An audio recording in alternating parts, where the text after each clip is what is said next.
So we are now both being recorded and folks from the public can watch via live stream. So we just wanted to make sure all that was going to happen.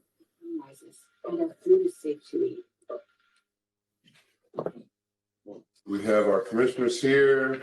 Mr. Hunt, we're good to go. Ms. Coleman, we're good to go. Okay, great. So good morning, everybody. The time is 10:51, and I call the September 29, 2022 Planning Board meeting to order. We have the following board members with us. We have Vice Chair Bailey, we have Commissioners Giraldo and Dorner, and myself, Chair Shapiro. Please note that the deadline for all participant pre-registration for all submission of materials and exhibits was 12 noon on the Tuesday before this planning board meeting. Also, registered speakers may join the meeting with the link provided in the email provided by the planning board office, or listen by phone utilizing the call-in number provided in the email. Of course, anyone may tune in to watch the planning board meeting via live stream. Now, if you wish to speak or become a person of record, you may use our online web form, which you'll see noted on the screen. In addition to the commissioners, we are joined by Planning Director Checkley, Deputy Director Derek Berlage. We have Lisa Coleman, our Associate General Counsel, Jessica Jones, our Planning Board Administrator, Marie Proctor, our Senior Technical Hearing Writer, James Hunt, Division Chief, Development and Review Division. We are also joined by staff members Kenneth Flanagan and Ryan Cron, who are helping us with our technology. So on to the agenda, the order of cases for commissioners, for everybody, we're just going to follow the order as laid out. So the order of cases that we're going to take on. So we'll begin with our administrative agenda items. First is item 2, which is the draft minutes. Is there a motion to approve the draft minutes of September 22, 2022? Move approval. Second. Motion is second to approve the minutes. Any discussion on the motion? Not, I'll call the roll. Commissioner Giraldo. Vote aye. Vice Chair Bailey. Vote aye. Commissioner Dorner. Vote aye. I vote aye as well. The ayes have it 4-0. Next item is item 3A on our agenda. It's legislation CB 103 2022. We have staff to brief us on this. I would imagine we have Ms. Hightower. Yes. Good morning, Chairman and members of the Planning Board. For the record, Raina Hightower, Intergovernmental Affairs. I'd like to quickly discuss CB 103 2022 with you. This bill changes the definition for tobacco shops, electronic cigarette shops, or retail tobacco businesses to prohibit the location of these businesses within 5 miles of each other, requiring a 5-mile minimum distance requirement for these uses is a policy decision of the district councils. But the distance requirement language is a development standard and should not be in the definition as it is listed in this bill. Listing development standards in a definition makes it impossible to implement any of the zoning regulations that govern these uses. The same language is listed under the special exception regulations, which is where it belongs. The bill also imposes a 5-mile distance requirement on applicants who are using their prior zone and the prior zoning ordinance. This language belongs under the transitional provisions of the new zoning ordinance, and staff has recommended some draft language to place it under the transitional regulations. Staff does note that there are serious drafting defects in this bill that could have been avoided by contacting the planning department staff prior to finalizing the bill.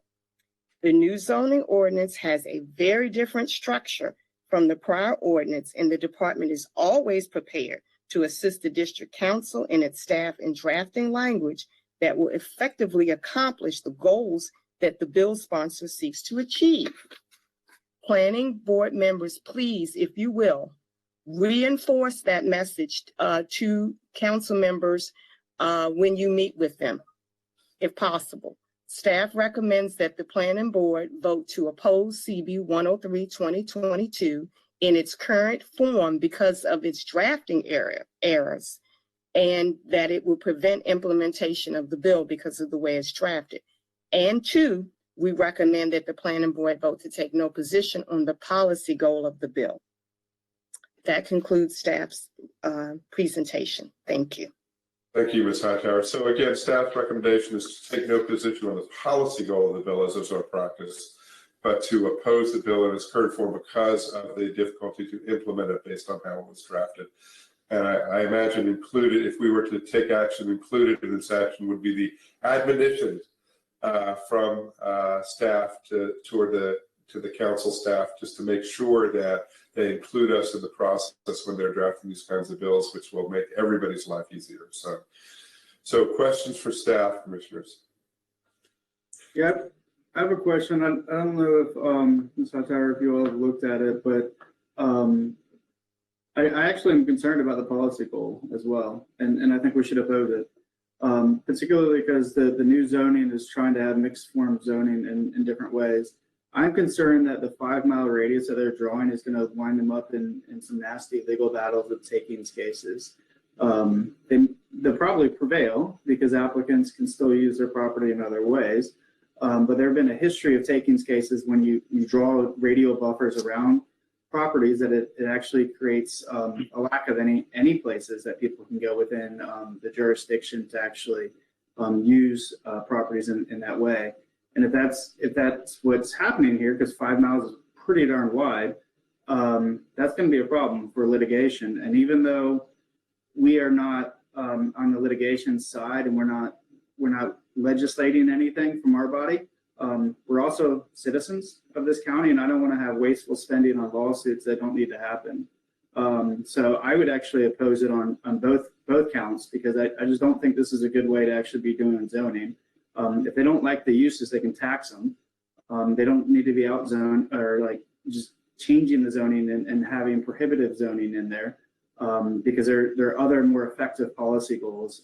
I just don't see the public health or nuisance kind of concern that they're raising with these kinds of issues.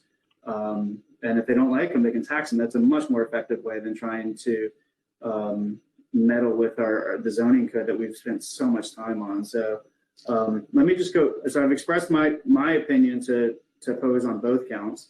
But let me actually ask you, Ms. Hightower, have you even had a chance to look into the 5-mile radius to see how many properties would actually be still available to even use for those particular purposes, if this were to go forward? Commissioner, no, I have not. I apologize. I usually do have mapping, but I do not. Okay, so I would suggest that we also include in our suggestions to them that we haven't had enough time to even explore some of the legal implications for this and whether or not there would be additional properties that would be available, or if these kinds of changes would particularly eliminate all potential options within the county. And whether or not it happens or doesn't, we need time to actually look at those so you could have a policy analysis kind of implication from it. Thank you. Other questions from commissioners? No, I concur in Commissioner Dorner's comments. I remember previously when they wanted to zone out liquor stores by metro stations. And I just don't think it's something that needs to be done. And then I have the question as well as what happens if there's a supermarket within the 5-mile radius that sells cigarettes, or a supermarket wants to locate within a 5-mile radius, and that's part of their. So I just think we're singling out a type of business that may only sell tobacco when many other stores can sell tobacco. So I agree that we need to oppose it on both grounds, policy as well as the writing. Other questions, Commissioner Bailey, Vice Chair Bailey? No questions. Thank you. The only thing I have, and this is in response to the two of you on this, I mean, personally, I have some questions about the policy goals with this, no doubt. And I have some of the same concerns that both of you have expressed. I did a little bit of digging into this as well, just to figure out what the practical implications of it are. So all that is personal. And I think that one thing that we've been consistent with, though, is as a body, with rare exception, we don't weigh in on the policy goals that the district council sets. And I think it's important to stay consistent with that, with how we approach these kinds of bills. We're looking at this through for a more narrow lens. And I think can be hard to do sometimes because we also are residents of the county, we have authority, and we have our opinions, and we don't express those. But I think in general, we are better off, not to oversimplify, but we're better off to stay in our lane on these kinds of things so that we don't weigh in on policy issues. We don't step on the council's turf on this. And if we have views that we want to express in other ways, I think we can express those in other ways. We can communicate them in other ways. I just would be hesitant for us to communicate to them through our official voice as the planning board on these kind of policy issues.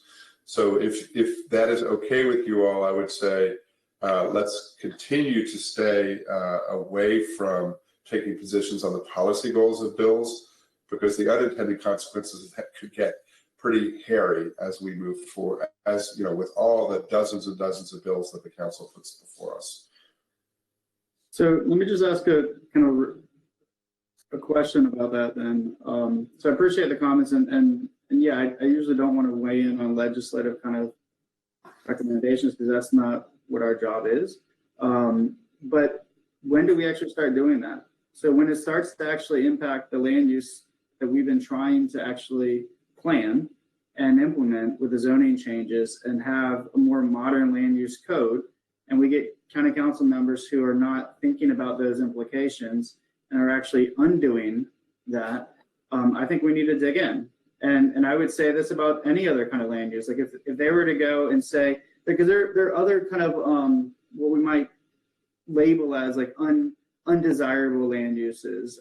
You can think about like alcohol, you could think about maybe medical marijuana, adult bookstores or strip clubs or anything that we might want to actually outzone from a policy decision. But and I'd be agnostic about whether or not we should have those until it actually starts to impact some of the zoning code changes that we've been doing. And I think there are other avenues for them to actually do that. The zoning is not the way to be doing this. They're still stuck 30 years behind in some of how they're trying to do policy when it should be focused in a slightly different way. I'm not necessarily saying they can't or shouldn't do the policy of prohibiting certain types of businesses. The land use code just is not the way to do that. It's not as flexible. It's not as dynamic of a way to be doing that. And I think we need to dig in and protect the land use code that we're trying to do. And if they go back and they want to prevent it in other methods, that's fine. That's their choice to do. The land use code is not the area to be doing that. I appreciate that. I think that is very well articulated. And what I would suggest is that we take this up. We work with staff and we take this up to come up with some, it's not going to be a bright line between where we weigh in and where we don't weigh in, but I think we could take up this conversation with staff to clarify what makes sense around when it actually feels like more like a zoning issue that is in our lane. So I can direct staff, Commissioner Dorner, to work with us on facilitating that conversation. Okay, and I would still want to oppose in both lanes, but then have staff figure out the appropriate language that maybe is a little bit softer on the policy side opposition. But I would still oppose it on both sides, because I think we do have a reason to be weighing in on policy when it implicates our zoning code changes that we've been trying for so long to get in place. Gotcha. Other questions or comments from commissioners? No, I appreciate your comments, Mr. Chair. I think staff can probably communicate. What I would like to know is what is the rationale basis for trying to make a change to the zoning code in this manner? I just don't understand it. Ms. Hightower? Yes. Go ahead. No, go ahead, Mr. Hightower, if you know. Yes, I believe I do have some idea. There was a meeting about maybe 2 weeks ago that I attended with Chairman Hawkins, and the concern was that convenience stores are coming in, because convenience stores in the zoning ordinance are permitted, in the new zoning ordinance, are permitted by right. And they're selling these tobacco products in the neighborhoods. And instead of coming in as what they really, the use which they really are, which is a tobacco shop or a retail tobacco business, which requires special exception approval, they're coming in under convenience stores. So it's created a problem within the community. I hope that answers a little bit of why this is happening. So they're trying to regulate them. Ms. Hightower and Mr. Chairman, if I may, this is Chad Williams, our project manager for zoning ordinance rewrite. Apologies for not having my camera. I'm recovering from COVID, and I didn't want to have anybody have to see that impact. What Ms. Hightower said is correct, and she certainly attended the meeting. I was unable to attend. That pertains more specifically to another bill that you reviewed recently, where they were looking at the definition of convenience stores. The bill for minimum distance for tobacco shops, electronic cigarette shops, and retail tobacco businesses no doubt relates to the underlying concerns about these, as Mr. Dorner put it, these negative uses, but it's a separate issue because it's not dealing specifically with the convenience store aspect. So we're looking at what seemed to me, and I'm just putting it personally from what I see from these bills, because I haven't been involved in a policy discussion, as two different ways or two different approaches to try to address a similar issue. Right, and so from one thing that we could weigh in on, and I'm not sure taking it up in the context of this bill is the best way to do it, but it may be a conversation with council members around what we think is the best way to, what the best technical way to approach some of these issues are. Working with staff, I think we could have a positive impact in that way. Because sometimes I think they may just try to use any tool that they have to accomplish a goal, where we may give them some help around what the best way to accomplish what they're trying to accomplish is. And Mr. Chair, that is something to really point out, and you flagged on it as well.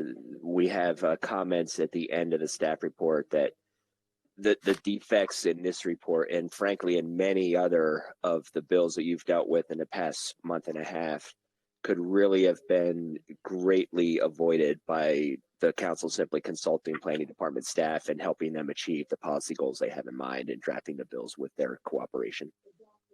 Thank you for that. Yeah, I think that's a good comment that Mr. Williams brought up. He's been instrumental in our zoning rewrite over the past few years, and is more than knee deep. He's chin deep in all this stuff. So I would definitely think that that's something we should consider. In terms of like the instruments by which they might actually do this, we could potentially suggest, yeah, we can change the definitions maybe in the more appropriate places to tighten it up. But licensing is really like the place that you would want to do this. Like if you want to make sure they're in the right category, then you need to tighten up the licensing side of the county. And then if they want to tax them to keep these people out, either by higher license fees or just like higher other kind of commercial use fees, and that would be I think the appropriate way to do it. Drawing rings around certain areas gets into tons of problems. I mean, is it going to be as the birds fly? Is it going to be as people are walking? Like what happens if there's a store that shifts over because it has a special exception? There's tons of nuances that are just going to really be problematic from a land use standpoint that are going to tie up legislation that just could be very much avoided if they were to work with us. So I like the idea of the sort of the instruments or the different options that they would have that would be maybe first or second order better than trying to go in and hack away at the land use policy and the zoning rewrite that we've been doing. Yeah, I concur. Okay, if there's no further discussion on this matter, I'd look for a motion to accept staff's recommendation, and this is to oppose the bill in its current form because of its drafting. And again, I would encourage us to include in that motion to take no position on the policy goal of this bill. Is there a motion? I'll move that we accept staff's recommendation, as well as not taking a position on the policy goal of the bill, but with strong language that the zoning code is not to be used to the purpose to which they're trying to accomplish. Okay. That works for me. I think that needs to be a conversation rather than something in the position statement back to the council. But I do second it. So we have motion and second under discussion. Let me turn to staff. Do you see a way that you could communicate what the intent that we're doing that still is mostly aligned with your recommendation? Yes. This can be discussed during the PHED meeting when it comes up in committee. Exactly. All right, so is that comfortable enough for the maker of the motion? Yes. Okay, thank you. So we have motion and second. Any further discussion on the motion? I'll call the roll. I'm sorry.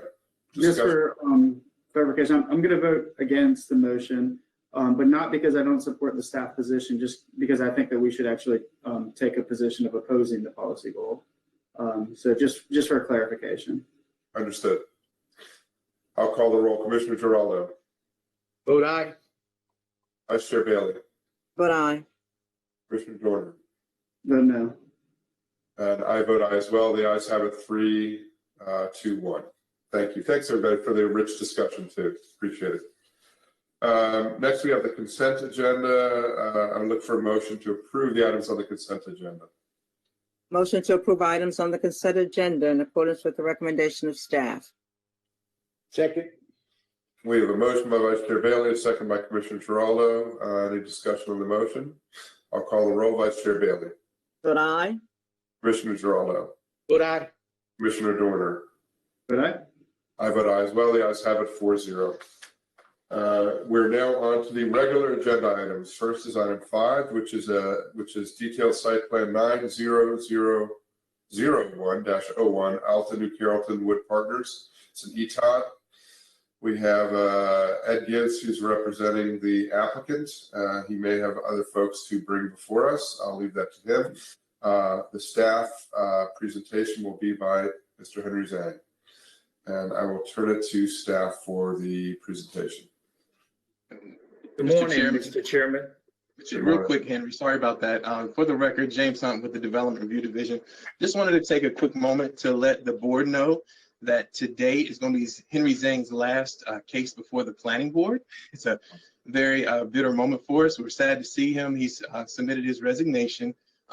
Henry, as you all know, has done a phenomenal job. He's worked on a lot of, when I say significant cases for us, a lot of significant cases relative to Westphalia, Smith Home Farm. We're talking about the Caroline development, the new hospital. He was a really significant part of that project. And it's not only those, but many, many, many other projects around the county. And Henry's done a lot of, provided a lot of input and feedback on a lot of these comprehensive design zones, which, you know, as you all know, under the old ordinance, it's not something that's really simple. So these are very complex cases that Henry's been working on. And we want to take a quick moment to say thank you, Henry, for all your hard work that you've done. We really appreciate it. It's going to be a loss to the department, but we're really happy to see that you're going to be doing something that's really going to be more in line with your career and what you want to do. So Henry, thank you for everything that you've done and the valued work that you've done around here.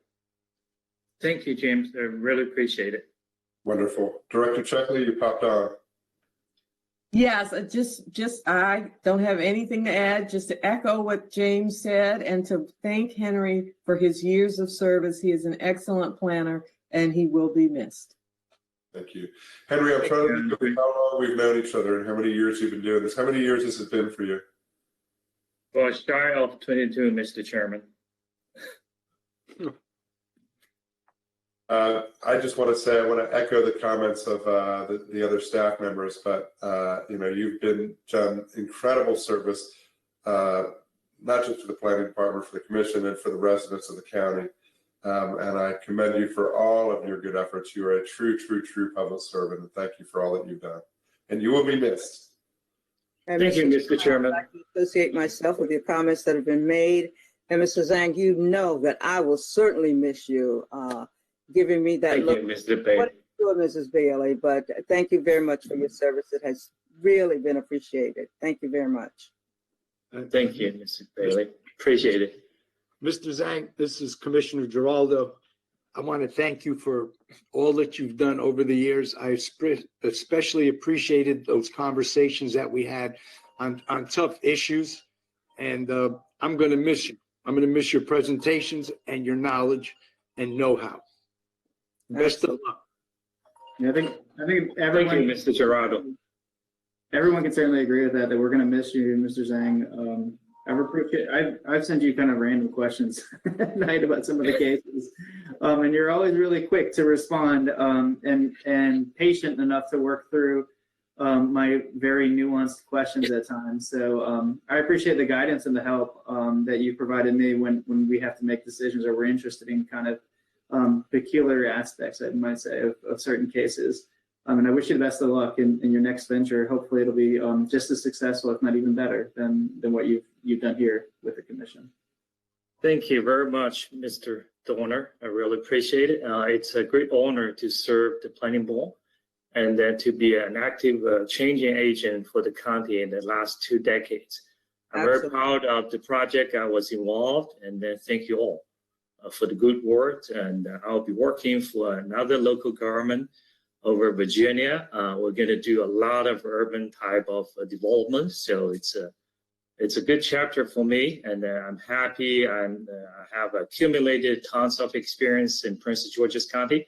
I'm very grateful, and this is my hometown, but I had to do what I need to do. So thank you so much, everyone. I really appreciate it. It's a great pleasure working with you all. Thank you. Thank you. Thank Thank you. you very much. And so now on to the mundane and to your final case with the planning Yes, sir. board. If you could Yes, take sir. it away. Okay. Good morning, Mr. Chairman and members of the Planning Board. For the record, this is Henry Zhang with Urban Design Section. Item 5 is a detailed site plan for construction of 320 multifamily dwelling units in one building complex on a 3.72 acre site. Per section 271704B, this detailed site plan has been reviewed on the prior zoning ordinance. The cover sheet of the staff report did not refer correctly to this section. I apologize for that. The subdivision application for this site was before the planning board last week, and then planning board approved it with the condition. During the review of this DSP, there is no citizen opposition received. There are no agency opposed to the approval of this detailed site plan either. The applicant requested some minor changes to the staff's condition that had been included in the applicant exhibit number 1. The urban design section recommends approval of this application on page 35 to 38 of the staff report in 2 parts. Part A is approval of 15 alternative design standards because the new standards proposed by the applicant will benefit the project, and also the transit district will not substantially impair the implementation of the new Carrollton TDDP. Part B is approval of detailed site plan 90001-02 and type 2 trade conservation plan TCP2-25-2022 for Outer New Carrollton Wood Partners ETOD subject to 4 conditions. I would be more than happy to provide additional information should the planning board have any questions. With that, I will conclude my presentation. Thank you. Thank you, Mr. Zhang. So that's the brief staff overview. If there's no questions for staff, we can have Mr. Gibbs and his team go into a bit more detail, but let me stop and see if there are questions for staff at this point before we hear from the applicant. No questions? Okay. So Mr. Gibbs, you want to take it away? Yes, good morning, Mr. Chairman, members of the Planning Board. Edward Gibbs, attorney with offices in Largo, representing the applicant in this detailed site plan. Before I give you just a brief overview, I'd like to add my personal comments to those of members of the Planning Board and other staff members to wish Henry all the best. I've worked with Henry on so many cases over the years, and he has been such a pleasure to work with. He has been insistent at times on his positions, but always fair in his analysis, and always willing to work with the applicant to achieve a successful goal that would allow projects to move forward, but at the same time, zealously and appropriately protect the interests of the Planning Commission in Prince George's County. I will personally miss him because we have formed a friendship over the years, and so I'll miss him personally, and I'll miss him professionally as well. And again, I can't do anything other than wish him all the best and express regret and sadness that I won't be seeing him anymore, even if it's only virtually these days, or having the opportunity to work with him. So thank you very much, Henry, and good luck to you in your future endeavors. Thank you, Mr. Gibbs. Really appreciate it. My pleasure. Yes, this case was before the planning board last week. It's an ETOD case. The preliminary subdivision plan was approved, and I represent the applicant and the entity, the managing member, real moving force behind the project is Wood Partners. And I mentioned last week that they had done 5 other multifamily projects in Prince George's County, and this will be their 6th. We have some representatives from Wood Partners on the call, Mr. Scott Zimmerly and Mr. Zach Albert, and I believe maybe Jason Burrell is on with us as well. We have Mira Gansert from our civil engineering firm, Bowler, and Maribel Wong from our transportation planning partner in this endeavor, Grove Slade. So I just would like to note that this piece of property is an infill parcel fronting on Ellen Road. If you look to the east northeast, there's a electric substation. And then directly west southwest is a large stormwater management pond owned and maintained by the county. West Lanham Hills is directly across Ellen Road. And then the Hanson Oaks Townhome community is to the south along Ellen Road as well. And I would like to point out that we have had 2 different meetings with the citizens out there. We had an introductory meeting when we started this process. And then we met on September 29th with representatives of both West Lanham Hills and Hanson Oaks, and gave them a very detailed briefing. I think we were there for an hour and a half, maybe, going through the site plan, the landscape plan, the elevations, and discussing all the issues that they wanted answers to relative to how stormwater management was going to be addressed, and Ellen Road and access and issues such as that. And I'm happy to say we don't have any opposition here today, and that's a good thing. And certainly attributable to, I think, the proactive approach my client took to meeting with the neighborhood and the residents. This is going to be an exciting project. It will have a maximum of 320 multifamily units, probably 1 or 2 a little bit shy of that, maybe 318, 319, but the max is 320, 5 floors. We have worked hard with your staff to address architectural issues. The building is going to be quite attractive. I think it's going to present quite well, not just to residents along Ellen Road and motorists along Ellen Road, but also to passengers on the trains that run along the tracks, which we directly abut at the rear of the site. So we did have some questions relative to the staff report itself. They were extremely minor in nature, and we were able to satisfactorily address those in meetings with staff. I really want to appreciate the outreach that staff has given to us as late as yesterday, just working out the, day before yesterday, working out some last minute wording changes to the modifications we had requested. So, we had James Hunt and Jill Kosak involved in those conversations, as well as Henry.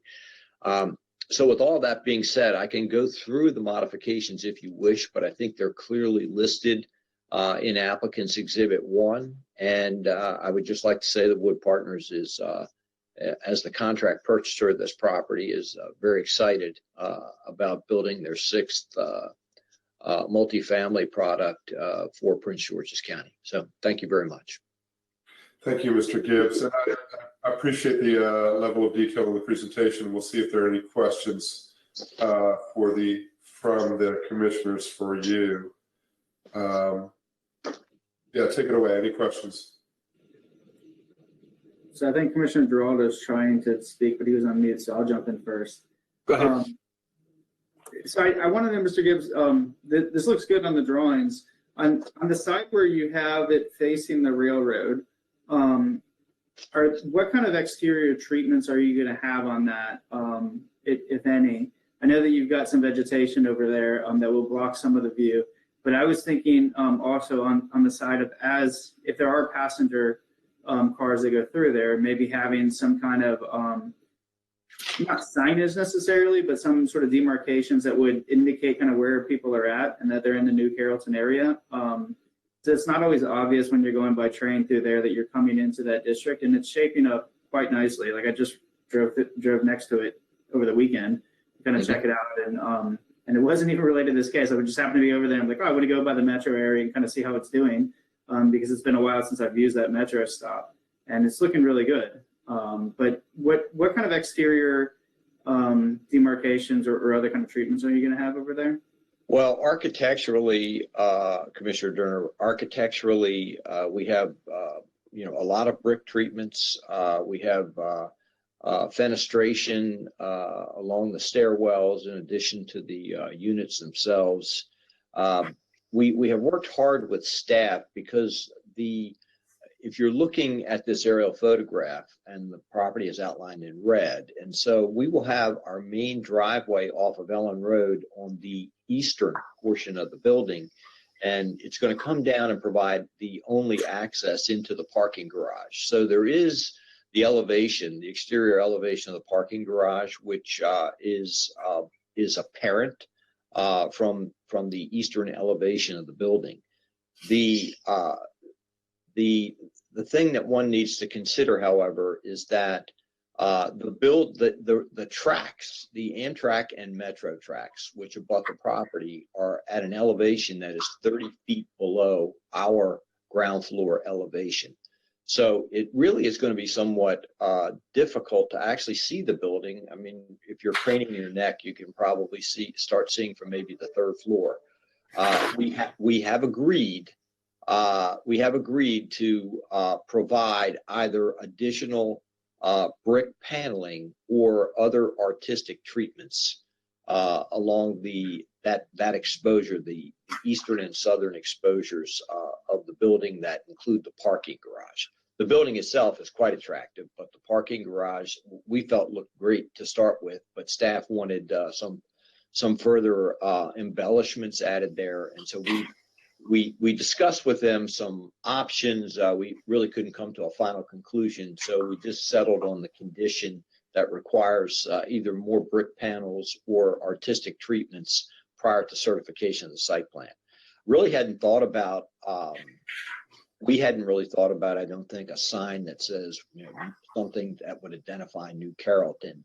And I'm not sure where that would be placed because I don't know that it would be appropriate at the top levels of the building. But it's a little complicated given the fact that the tracks are 30 feet below our ground floor elevation. Yes, I didn't realize the elevation difference within there. If you can see the top, and maybe like the sign wouldn't necessarily be like purely New Carrollton, but you could have it like Alta New Carrollton or something that would also designate the building. But I would also equally be interested in seeing not just like the brick, I don't think, but maybe more of the artistic kind of a thing. Because I'm thinking as I come out of like the metros, A lot of times I'm not on that line. Sometimes if I have to go into DC or on the Virginia side, then I will take that spot. But I come out of like usually sort of the West Heights, sort of area, and we'll go through that. And as we're coming out of the tunnels, I'm just kind of lost. And I know where I'm at because I can use Google Maps and find it, and I've ridden it enough times, but I'm kind of lost in terms of directional things as we come out of the metros. And for folks who are kind of coming back into the county to work or maybe coming out for the first time, it's always nice if we can flag those things and make our stops unique, or that these are kind of like places that people would want to be. And I have a feeling with the Kaiser building there and other kind of businesses that are coming up there that the folks will be coming out to the New Carrollton spot. So if it's possible, that would be great. But anyways, to kind of make it look nice from at least the little spots where people can see it would be appreciated. Sure. My client has just reminded me that the top level of our garage does have a sign that advertises the project, and it says Alta New Carrollton. So there certainly is some identification that flags New Carrollton on the top of the building itself that train riders can see. Okay, yeah, I think that's good because that can help orient people to figure out like kind of where they're at the moment. Yeah, that's terrific. All right, thank you. That's it. Yep, thank you. Thank you, Commissioner. Other commissioners' questions? I just have a question, Mr. Gibbs, and if I missed it, I apologize. But are there going to be EV charging stations in the garage? I'd like to defer to my client on that. Okay. Is Mr. Zimmerly? Mr. Zimmerly? Yeah, there will be. Okay. Yes. Okay, great. Okay, thank you. Sure. Thank you, Commissioner. Any questions, Vice Chair Bailey? No questions, thank you. Thank you. I have no questions as well. Excited about this project.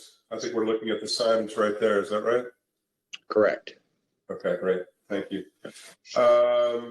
There are no further questions for the applicant. Mr. Gibbs, anything else you want to add? No, nothing. Just that Wood Partners has a sterling reputation, evidenced by what they've done in the past in the county, and they're very excited about moving forward with this one. So thank you very much for your consideration. Thank you. So with that, we have no one from the public who signed up to speak on this. So then I would turn, and there's no further questions for staff or for the applicant. So I would turn it back over to you, commissioners. Look for a motion. Mr. Chair, I would move that we adopt the findings of staff as well as the conditions and site plan DSP-90001-02 and approve type 2 tree conservation plan TCP2-025-2022 at the Alta New Carrollton Wood Partners with the revisions as set forth in applicant's exhibit number 1, which was endorsed by staff as well. Second, Thank you. We've motioned a second. Under discussion, I would say, I think when I read this into the record, I referred to the case wrong. I referred to it as 01 Alta New Carrollton, but the motion is correct, which is it's 02. So thank you for that. Any further discussion on the motion? If not, I'll call the roll. Commissioner Giraldo. Vote aye. Vice Chair Bailey. vote aye. Commissioner Dorner. But I vote aye as well. The ayes have it 4-0. Thanks, Mr. Gibbs, to you and your team. And Mr. Zhang, thank you very much. We'll see you in the next way, shape, or form somehow. But thank you again for all the work that you've done. And good luck in Virginia. I just realized you're going to Virginia, so it's hard for me to say I'm too excited about that. You've crossed the river, but still, we wish you well. Thank you, Mr. Chairman. I really appreciate it. Thank you all the members of the planning board. Really appreciate it. Okay. All right. Be well, sir. Be well. Thank you, Mr. Chairman, members of the board. Appreciate it. Thank you. So next item is item 6 on our agenda, detailed site plan DSP 22009 Vista 95 Logistics Center. Mr. Antonetti will be representing the applicant, and the staff report will be by Mr. Bishop. Mr. Antonetti, I'm sure we'll have other folks who are available, which he will introduce. Again, we have no one, I believe we have no one signed up from the public to speak on this as well. And I'll turn it over to Mr. Bishop for the staff report. Mr. Chairman, real quick, one last time, James Hunt again with the Development Review Division. I also wanted to update the planning board that Mr. Bishop is actually moving over to the Community Planning Division within the planning department. So it's a great thing because he's staying with us. However, you know, Mr. Hunt, that's not in Virginia, is it? Absolutely not. We are ecstatic on that. So, you know, Mr. Bishop, as you all know, has done a lot of great work with us. You know, he's worked very closely on a lot of different projects around the county. He's also stepped up a lot of times when we needed him to assist with various other projects and getting input and things like that. So we're really excited. This is a new chapter in his career as well, as far as community planning experience. So we're great with that. And not only that, but, you know, Andrew, as quiet as it's kept, he stayed on to help us out here. We've known about him wanting to move over and get in a position over in community planning for quite some time now, but he actually stayed on in the urban design section to assist through this time period. So, you know, I wanted to say personally thank you to Andrew for stepping up and assisting us with that. And not only that, with his great relationship with the development community, as well as with our citizens here in Prince George's County. So again, thank you, Andrew, for all your hard work. And we're glad that you're not leaving us, but you know, at the same time, you know, we're happy to see you and moving up and, you know, a new chapter in your career. Wonderful. And let me just say, Mr. Bishop, you know, I'm sad that you'll be leaving this role, but I'm glad you're staying with the family in some way, shape, or form. So, and we'll see you in different ways. Thank you, James. Thank you, Chairman. Yeah, Mr. Bishop, I hate to see you go over well, I don't hate, but I enjoyed you. I remember when your first presentation, and you've developed so greatly since then. But I'm glad you're staying with the commission and you're not crossing that river. Appreciate that, Commissioner. All right. No other comments? You can take it away, Mr. Bishop. Good morning, Chairman, members of the board. For the record, I'm Andrew Bishop. This is item 6, DSB 22009 for Vista 95, requesting approval to construct 2 warehouse distribution buildings.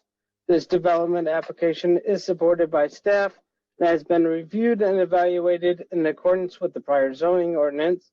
Please note that the applicant is proposing to add additional finding language to the technical staff report that was submitted prior to the Tuesday deadline, and it is included in your backup.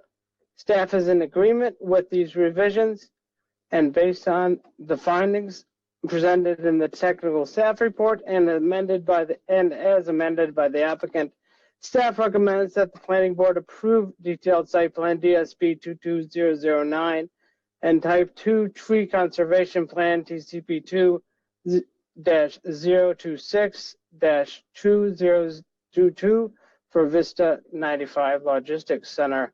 If it is the pleasure of the board to make a motion, this will conclude staff's presentation. Otherwise, I would be happy to provide additional detailed presentation of this item. Thank you.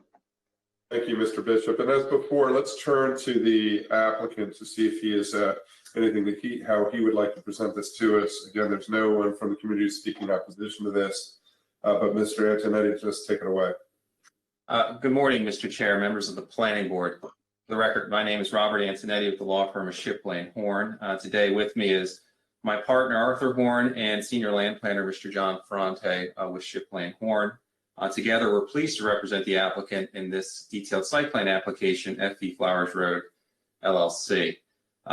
With me today, we have numerous members of the development team. We have Mr. Eric May and Mr. Chris Mansway from the applicant, Mr. Chris Rizzi and Bob Kite from Bowler Engineering, Mr. Mike Lenhart from Lenhart Traffic Consulting, Mr. Mike Clavasco from WSSI, the environmental consultant.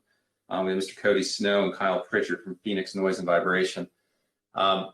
Before I start, and I'm going to be very brief, I just want to thank Andrew for his review of this request. I want to thank him for his years of service and for all his hard work. He's worked on many projects that I've had the pleasure of representing clients on. I'd also like to thank Mr. Zhang.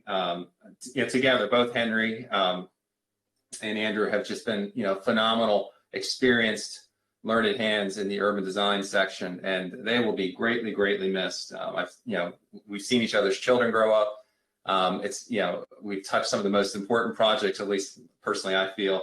Some of the Melford National Capital Business Park, very recently, the employment areas, very important projects, and they're just going to be so missed by everyone. And I just want to publicly thank them for all their efforts and years of service. And as you heard, the staff report, details the proposal in this application. It's very similar to the preliminary plan of subdivision approved by the board 4-21013, heard and approved on July 28th, 2022. It does propose 2 warehouse distribution buildings in property zoned light industrial. It's been zoned light industrial since 1989. Its current designation is IE, but as Andrew pointed out, we are opting to develop under the I-1 regulations pursuant to the transitional provisions of the zoning ordinance. The proposal will also lead to the construction of a portion of Presidential Parkway, MC 634. That, along with its industrial designation and development, is consistent with the recommendations of the 2007 West Bay Sector Plan and Sectional Map Amendment. As Mr. Bishop stated, there are some applicant requested revised findings. They're really supplemental items, things that were already contained in the record, just adding a little more language to the findings. And the staff, as he stated, Mr. Bishop stated, is in agreement with this, and I believe it's marked as Applicant's Exhibit 1. And I'm willing to go into any of them, but I don't know if it's necessary. With that, we are completely in support of the staff's recommendation as modified by Applicant's Exhibit 1, and we would respectfully request your support and approval of this detailed site plan. And our team is here to answer any questions that you may have. So thank you for your time and consideration today. Thank you, Mr. Antonetti. So, Commissioners, any questions for Mr. Antonetti? Hearing none. Appreciate all the work that's been done. As is often the case, there's much work that gets us to the point, cooperation between staff and the applicant, and I imagine some level of community engagement as well. But it's good to see that there's no opposition, and I appreciate all the work that's gone into this case. So, Commissioners, with that, if there's no further questions for staff, no further questions for the applicant, what is your pleasure on this case? Mr. Chair, I move that we adopt and approve DSP 22009 and TCP 2-02-2022, along with the findings of staff as modified by Applicant's Exhibit Number 1 and the conditions thereto. Second. Thank you. Motion and second. I want to make sure that we are approving the right thing. I have a slightly different note for what the TCP is. I have TCP 2-026-2022. Am I right, or is what Mr. It is 026. I stand corrected. Okay. All right. So the maker of the motion is fine with that. The seconder is fine with that. Yeah. If there's no further discussion on the motion, I will call the roll. Commissioner Giraldo. I vote aye. Vice Chair Bailey. Vote aye. Commissioner Dorner. Vote aye. I vote aye as well. The ayes have it 4-0. Thank you, Mr. Antonetti. Thank you, Mr. Bishop. Good luck in your new role. Glad you're staying with the family. And we'll move on to the next case. Next case, agenda item 7 on the agenda is this is Countywide Planning Division June 2022 cycle of amendments 2018 water and sewer service area changes. This will be brief. We have Mr. Ray who will give a staff presentation. And this is not just for information. We're looking for a motion afterwards. I'll turn it over to Mr. Ray. Thank you very much. For the record, this is Bobby Ray with Countywide Planning Division. So Chairman Shapiro, members of the Planning Board, this agenda item is a review and recommendation on applications to amend the 2018 Water and Sewer Plan for the June 2022 application cycle. The role of the Planning Board in this review is a determination of consistency with the general plan and the provision of any information and assistance needed by the county executive and or the county council. The memorandum included in the packet provides planning staff's recommendations on general plan consistency for each of the applications. And then the larger report provides all of the comments from the planning department, as well as comments from WSSC, DPI, and the county health department. The next slide, please.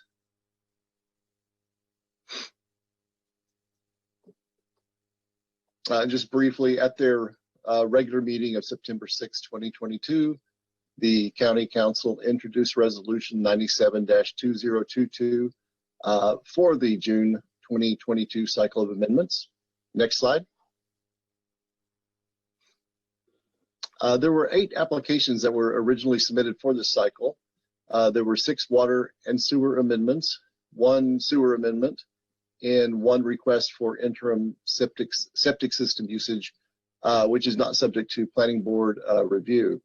The application for Rustic Woods, which is case number 22W-02, has subsequently been withdrawn at the request of the applicant.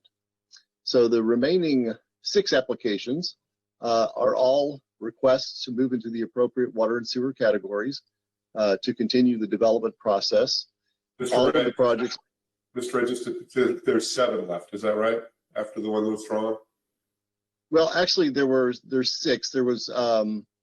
There were originally 7 water and sewer, and then there was a waiver to allow for use of septic. So that's not subject to, it's on the map, so that's why I mentioned it. It's the Love and Light Senior Care located at the southeast boundary down there. Thank you for that clarification.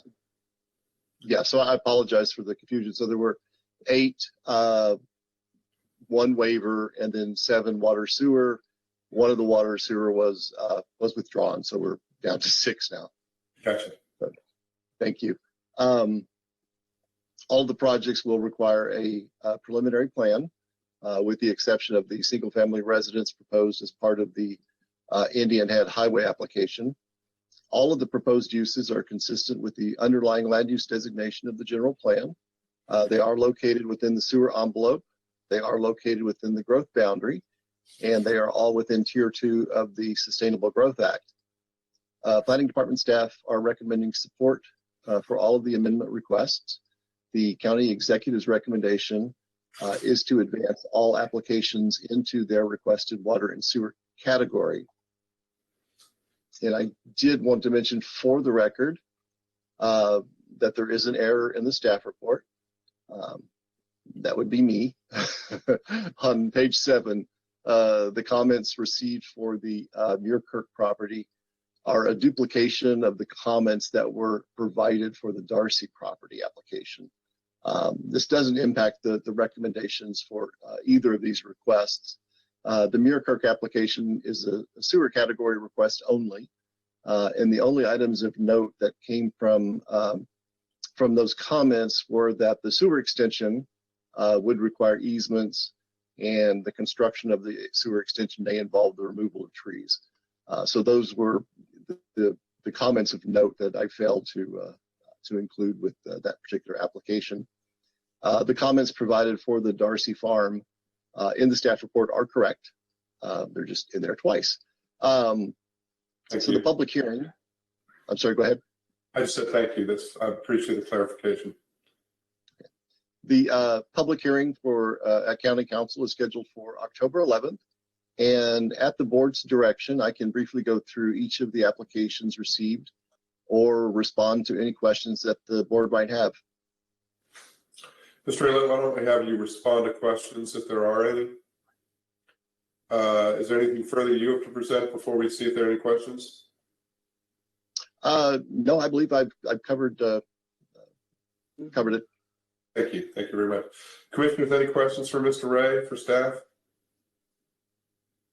Pretty straightforward. Appreciate all the work on this. If there's no questions from staff, no other comments, then I would look for a motion.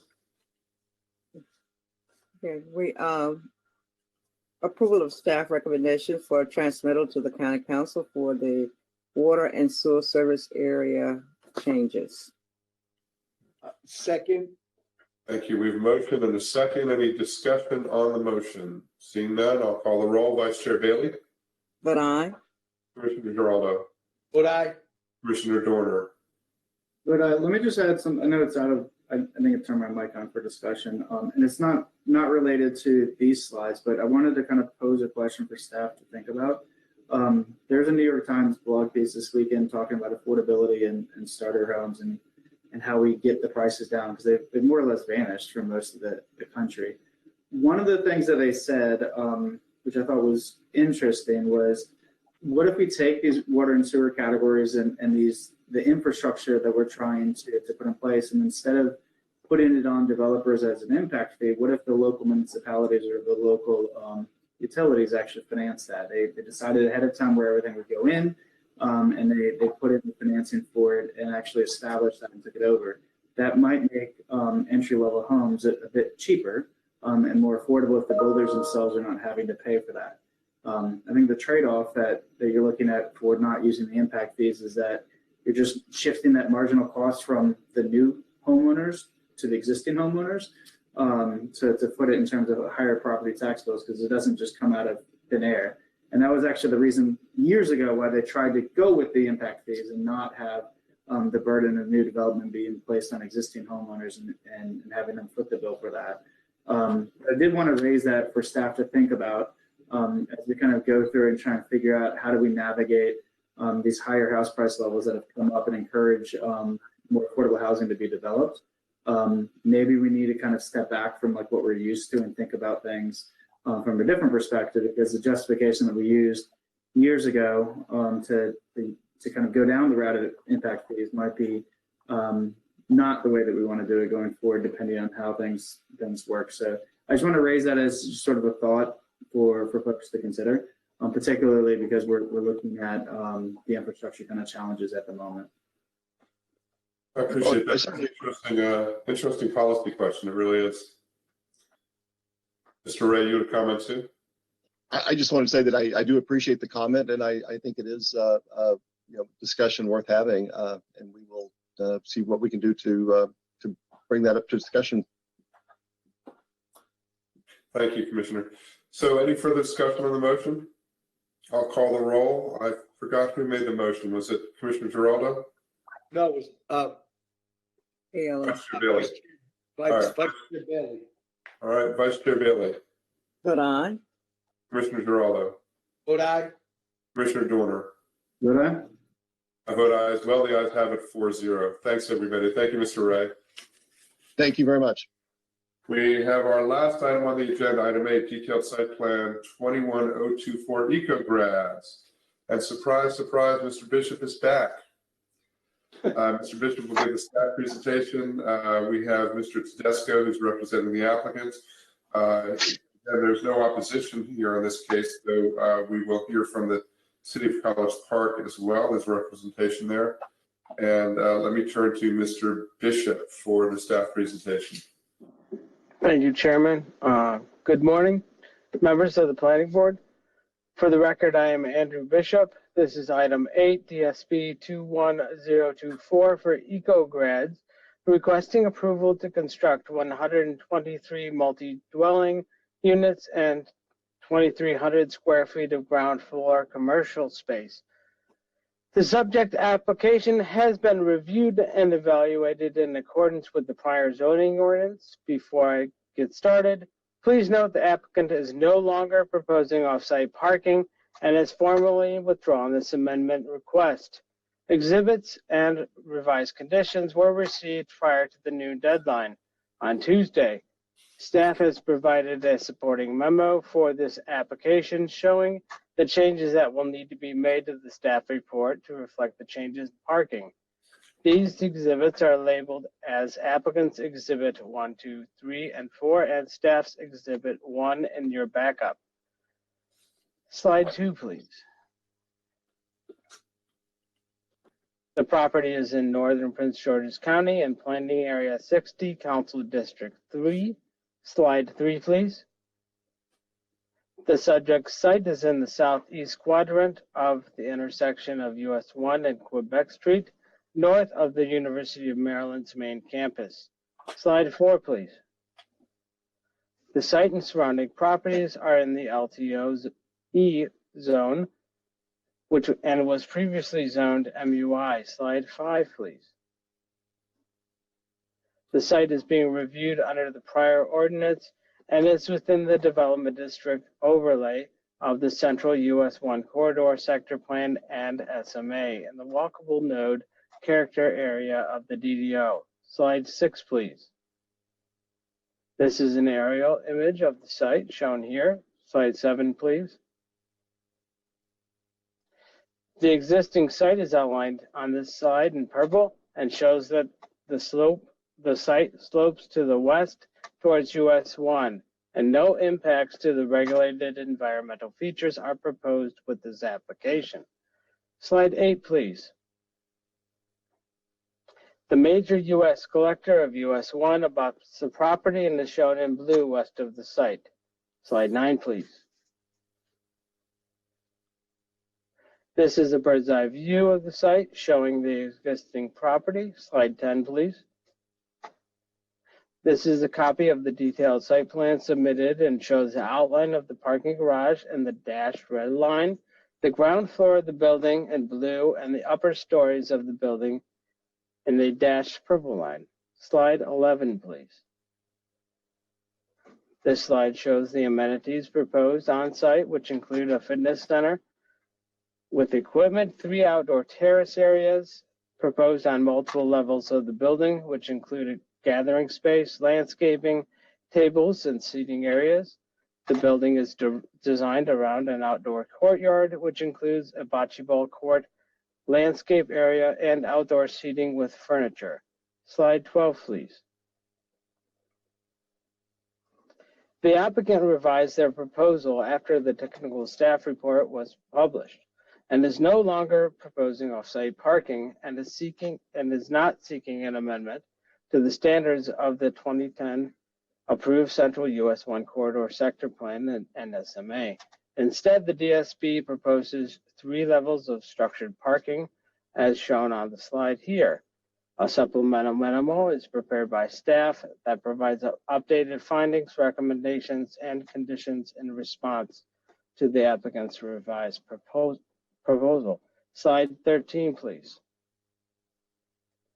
The rendering shows the courtyard terrace level on level 2 in the northeast corner of the building and tables along US 1 to activate the street. Slide 14, please. These are perspectives and elevations of the building. The slide shown here is looking south at the intersection of US 1 and Quebec Street. Slide 15, please. The 4 perspectives shown here show various sides of the building and demonstrate how it will fit into the surrounding neighborhood. Slide 16, please. These perspectives show enlargement of the streetscape along US 1 and the central courtyard. A decorative treatment and mural is proposed on the southern face of the building as seen in the lower left-hand image. Slide 17, please. The building's facade proposes a combination of materials, including charcoal brick, fiber cement, and metal siding. These are arranged in a geometric pattern and provide bands of color on the building. Slide 18, please.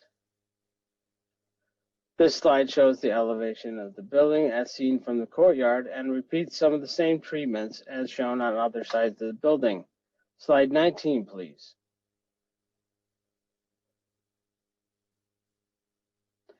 This slide shows the proposed signage and is shown on the north, west, and south sides of the building as seen from US 1. A detail of the mural is also shown here and will be painted on the southern facade of the building. Slide 20, please. As discussed earlier in the presentation, the applicant revised the DSP after the staff report was published and has been working with staff to revise the application to relocate the parking. And conditions 3 and 4 were removed from the original staff report because they were addressed with the preliminary plan of subdivision. A supplemental memo has been prepared by staff that's included in your backup, and a minor revision to this memo has been requested by the applicant. Staff is in agreement. The City of College Park prepared a memo in support of the application dated September 21st, 2022, after the staff report was published, and it is also included in your backup. Please note that some of the recommendations no longer apply due to the revision in the location of the parking. The finding language will need to be adjusted in the resolution, and a new condition will be needed to be added to this DSP, specifically regarding the recreational amenities and the RFA. The revised condition should read as read into the record as 1010, provide an updated recreational valuation chart for the on-site private recreational facilities. In conclusion, staff is pleased to recommend the planning board adopt the findings of this report and approve detailed site plan DSP 21024 for EcoGrids, subject to the conditions in the report as revised in staff's memo and as amended by the applicant's revised conditions, in addition to staff's proposed condition 1.0 and subject to those conditions recommended by the City of College Park as appropriate. Please let me know if the board has any questions. This concludes staff's presentation. Thank you. Thank you, Mr. Bishop. Before I turn to the applicant, Mr. Tedesco, and after the applicant goes, we'll hear from the City of College Park as well. But are there any questions for staff? Any questions for Mr. Bishop? Yeah, I have a question on just one of the DDS. I guess maybe actually two of them, and one of them is probably for Mr. Tedesco. On the DDS departures, I think there's a little bit of feedback on that video. So if somebody else has a mic on it, they can just mute, that might help. All right, now it sounds better. So on one of them, there's a 6-foot story limit that was relaxed to allow an additional story. Is that going to be enough for the project if they have to go back and do the parking? Because I know the parking's going back and forth a couple of times in terms of the number of stories below the building. But will that be enough to have just a 7-story building for the project? Do you know, Mr. Bishop? The application does the 7 stories or the parking? So I think it's a combination of both. A lot of times when you have the parking underneath, then you need to have enough stories to actually justify the cost. And I suspect that might have been one of the reasons why they asked to increase it to 7. And I'm asking because I'm wondering if they are going to go back and build more parking underneath, whether or not it needs to be like 8 or something a little bit higher than that 7. I can address that, Commissioner Boner, when it's my turn, if that's okay. Okay. All right. So I'll table that for Mr. Tedesco then, and not put you on the spot, Mr. Bishop, in your last case potentially before us.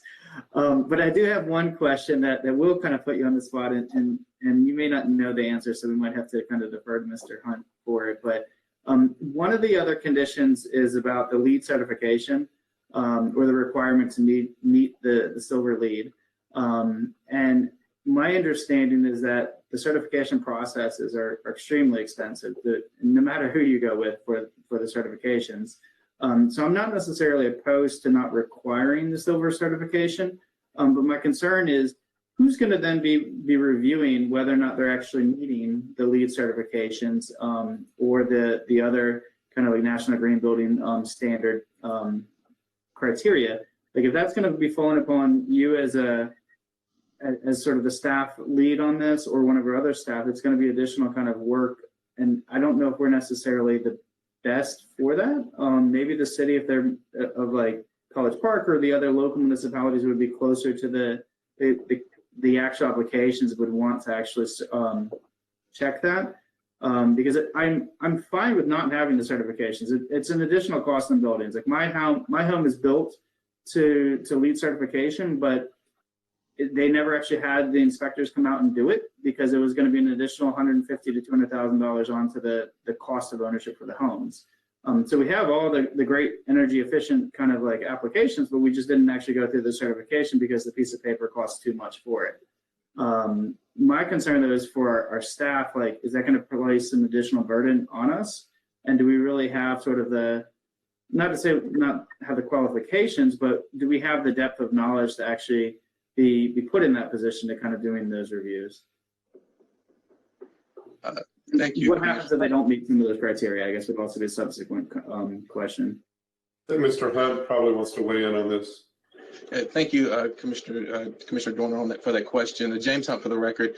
We will be working very closely with the Department of Permitting, Inspections, and Enforcement when it comes to that particular condition itself, and making sure that they comply with the condition.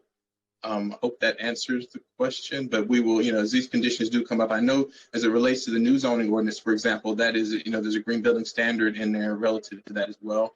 And so we've been working very closely with the department on ensuring that the applicants meet those requirements as it relates to those development standards.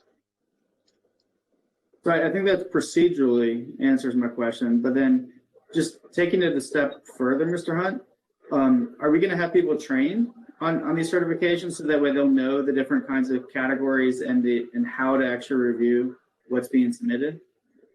We'll be looking at various. I know we've got certain staff on staff here that actually look at these particular certifications as well, as far as requirements as well.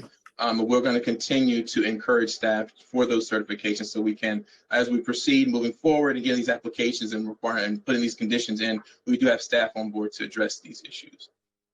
All right, great. That answers the questions then fully. Thank you. Thank you. Any other questions for staff before we turn to the applicant? Seeing none? I have a question for Mr. Bishop. Thank you. Mr. Bishop, which exhibit of the applicant proposes revisions? I know the revision of the condition that you read into the record, but I'm looking for which applicant's exhibit proposes a revision to the conditions as well.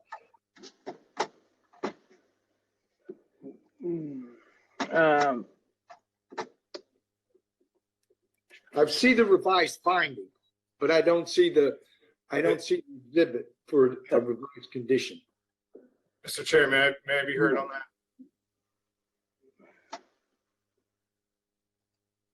Yes, of course.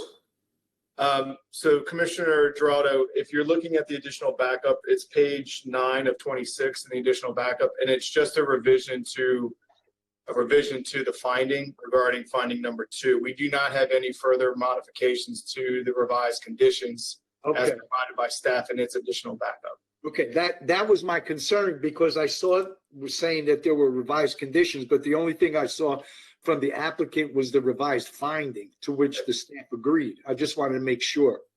You're 100% correct. Okay, That's great. correct. Okay, thank you. Thank you, Commissioner. Any other questions for staff? Seeing none, I'll turn to Mr. Tedesco. Take it away. Thank you, Mr. Chairman, and thank you, members of the Planning Board. For the record, Matthew Tedesco with the law firm of McNamee Hosey here on behalf of the applicant, contract purchaser, Kind Build LLC, represented this afternoon by Mr. Mark Manzo, who's on the line with us. We had a number of folks signed up to answer any potential questions. They're here as needed. We have from Kim Engineering, who's the civil engineer for the project, Karen Carpenter. From Lenhart Traffic and Consulting, we have Mr. Mike Lenhart. And from the architectural firm of Niles Bolton, Nick Hill is with us as well. First and foremost, I want to thank Mr. Bishop for his review of this application. Also want to congratulate him on his new appointment at Community Planning. I too would echo the thoughts and sentiments of my colleagues as well as the board members and staff in saying that we're happy that Andrew, although sad he's leaving urban design, are happy that he's staying with the commission. I have enjoyed working with Andrew for many, many years, basically since he's been with the commission. And he's always been a very good reviewer and someone that I've very much enjoyed working with. So I'm glad that we will continue to be able to work together, although in different capacities. And that being said, people have a way of finding their way back to urban design. So, I guess I won't be too surprised if maybe Andrew finds his way back to us in urban design. So, but I want to thank him for all of his work over the many, many years that we've worked together. I also want to thank Ann Fothergill, who's the supervisor of urban design. She has been working with us on this project. Miriam Bader, Terry Shump from the city of College Park, the mayor and city council of College Park. This project has been a long time in the making. We've been working on it for a couple of years now, actually. You all may recall that in June of this past year, just a few months ago, we were here on the preliminary plan. But this has been something that we've been, myself and my client, Mr. Manzo, have been working with the city and the stakeholders for quite some time. So it's with a great pleasure and satisfaction really for all of us to be here. The project has evolved and then re-evolved and then evolved again. And I want to compliment staff on its, as well as Ms. Shum and Ms. Bader for working with us and trying to really, no pun intended, but fit a round peg into a square hole. The property has its challenges. It's a small property, but it's recommended and envisioned to be infill development, higher density infill development. And my client undertook the challenge of really taking this property that has remained undeveloped for quite some time and trying to thread that needle. And what you see in the additional backup today with respect to some modifications to the staff report and some additional conditions that were read into the record is really not because things were missed. It's because this has been a challenging project and to no fault of anybody's. And it's just taken a lot of interest of different folks to really get us to where we are. And I want to thank all of them. I've named them, but also want to thank my client, the applicant, who has really endeavored to bring something very special and unique to our county and to College Park. And this kind of bleeds off of Commissioner Dorner's question about the 7 stories. When we first envisioned this project, my client really wanted to do 12 stories. We had met with the community, we had met with Ms. Shum and the city and the mayor and all the stakeholders and vetted a 12-story proposal because the original conception of the project was, affordable graduate housing, which is really challenging to do without tax credits and incentives and pilots and all kinds of things. Hence the higher density, the higher stories. It became apparent very early on that 12 stories was not going to be something that was going to be tenable. So then we started dialing the project back a little bit. And with that created other challenges with respect to just making it work. So you have what's before you today, which is a 7-story building, 1 story above what's allowed. That was kind of the nice workable height that we thought we could still get the density and still be consistent with kind of what the community to the east would be supportive of. And the project evolved even with the 7 stories. You see the faux green feature on the eastern facade of the roof line that wraps around to the southern facade. That was in direct response to feedback we got from the city and some of the community members. And so we proposed the building at 7 stories, 3 levels of parking, 1 at grade, 2 below grade. That's what was accepted. During the summer, we vetted the idea of removing the lower level of the parking garage to provide only 1 at grade and 1 level below grade. And really that was at the request of the applicant to continue to try to deliver on what the vision was originally, which was somewhat of a lower market rate, to at least to some percentage, a project to fit, a needed niche. We worked very hard in acquiring agreements to have off-site parking. We worked with the city staff on that. And during the September 6th, and this is all in my letter, which is in your additional backup, but it provides color to why you have so many different revisions. During the September 6th work session at the city council, there was some concern raised with respect to the lease terms with the off-site parking and how long those could be. They were on a month-to-month, and that's all that the lessor was willing to give us, although they committed that would not be something that would be terminated. It still didn't give the security that the city council in particular were looking for a long-term solution for off-site parking. So at great cost and expense, the applicant then decided in September, just this month, to go back to the original plan, which was the 2 lower level parking structure beneath the building. And that's really what was the genesis to requiring staff to update its staff report. And we did that in response to the city council members' concerns. They felt much more comfortable and desired having all the required parking on site. So that's now what's before you.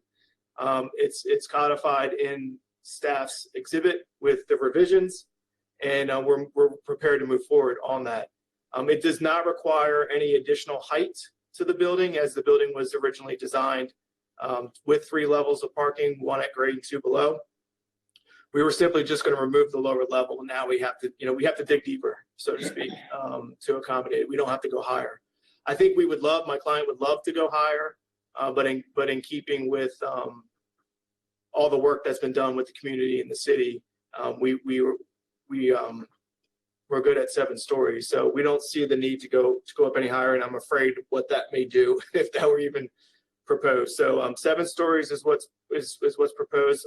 123 multifamily units, 2,314 square feet of commercial retail, envisioned to be an art gallery and eating and drinking or cafe. So with that, the only other tweak we had was to that one finding, and that was just to clarify some ambiguity.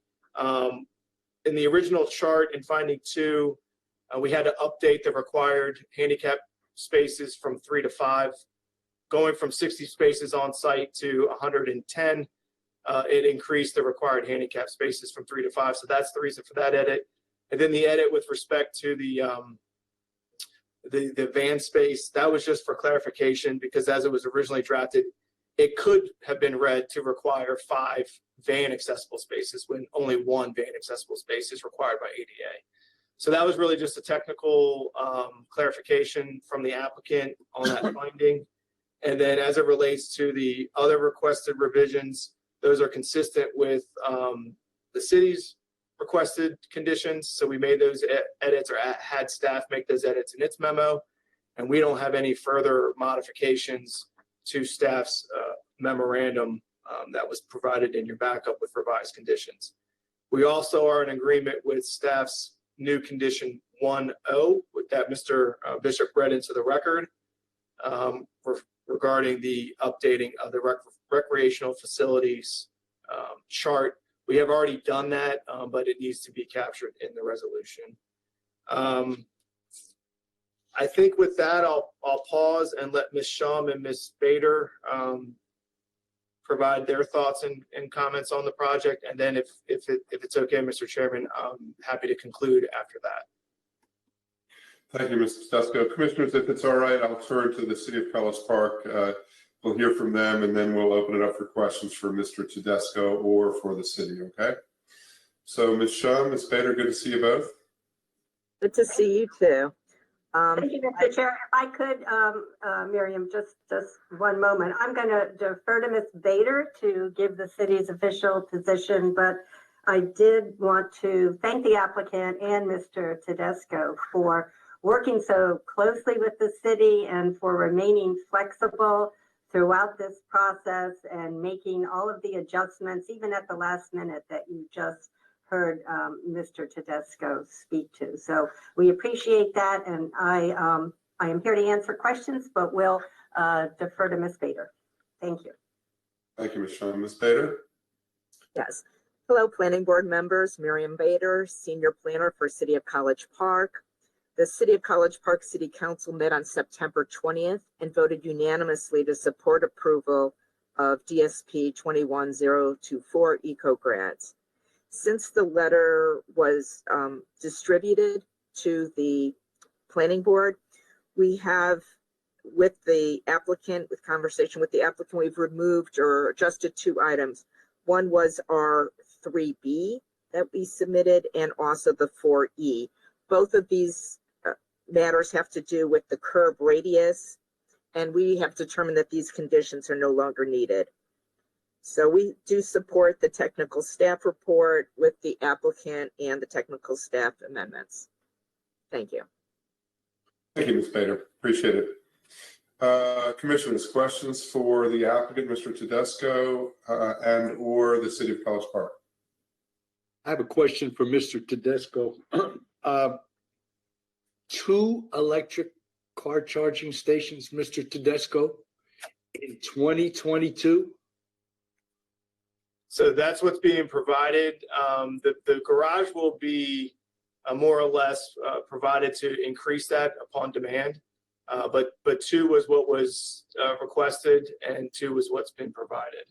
But we can, as time goes on, we're able to adjust that and increase that in the future if needed. Okay, thank you. Sure. Other questions for the applicant or the I city? was I was actually gonna ask the exact same thing, because that struck me as being pretty low ratio, kind of going forward. So to the extent that you can build in those additional spaces fairly easily, Mr. Tedesco, I think that would probably be advisable. Particularly since there's been so many initiatives over the past, like, probably 3 to 6 months to push the county forward to becoming green and to push the country forward. I don't know necessarily what the right ratio is, but that strikes me as just being really low, because it's super easy to get two in. You could have somebody with, I'll just stop at that, because it's just very easy to fill those 2 spaces. One thing I did want to ask, on that site, so Mr. Haller's been doing a bunch of the development on the west side of Route 1, and I'd asked him to make sure that he was kind of improving the trails that were over there by the stream. And I believe one of the cut throughs from one of his new developments is actually coming just slightly north of one of the parcels that's almost across from the Kangum barbecue that's right there. So your residents would actually be able to get back and use the trails fairly well if there was a crossing across there. I would also be able to get over to the barbecue spot a little bit more easily, not have to drive. But I was wondering where's the pedestrian crossings going to be? Because there's not really any that are right around in that area that are safe to kind of get across. Yeah, this came up during the preliminary plan. We've been looking at that. And something that we actually discussed very early on was having kind of a mid-block crossing across Route 1. But the US 1 improvement project that's under construction currently, as you know all too well, Commissioner Dorner, that construction project is going. That Route 1 is going to be have a median eventually. It's being built. It's currently under construction a little bit south of here, but eventually to here there'll be a median. And we've looked at that with Ms. Shum and with SHA and others, and it just wasn't something that was going to be feasible. I'd have to defer to Mike Lenhart or Terry on where the actual closest crossing is at the next signalized intersection, but it's not. I think you'd have to go north, if I'm not mistaken, to get to that. Yeah, that's a cue for Mike and Terry if they wanted to jump in and correct me. Yeah, right. Okay, you're right, Matt.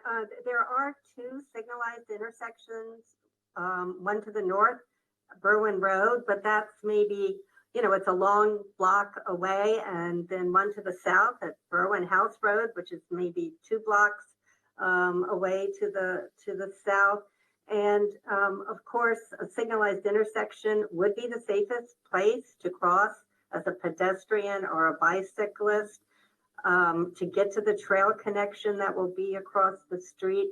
Because in general, mid-block crossings on Route 1 are not, especially pedestrian activated ones, are not entirely safe. So I think the city is willing to wait and see what happens when the Route 1 road reconstruction is completed, and then maybe reassess the situation to provide a more convenient crossing if deemed safe and necessary. Thank you, Mr. Lenhart, you have something to add? I just wanted to, good afternoon. Yes, Mike Lenhart for the record. There are signalized pedestrian crossings at Berwyn Road. That's approximately 350 feet north of Quebec Street. And there are pedestrian signalized crossings at Berwyn House Road, which is approximately 745 feet south of Quebec Street.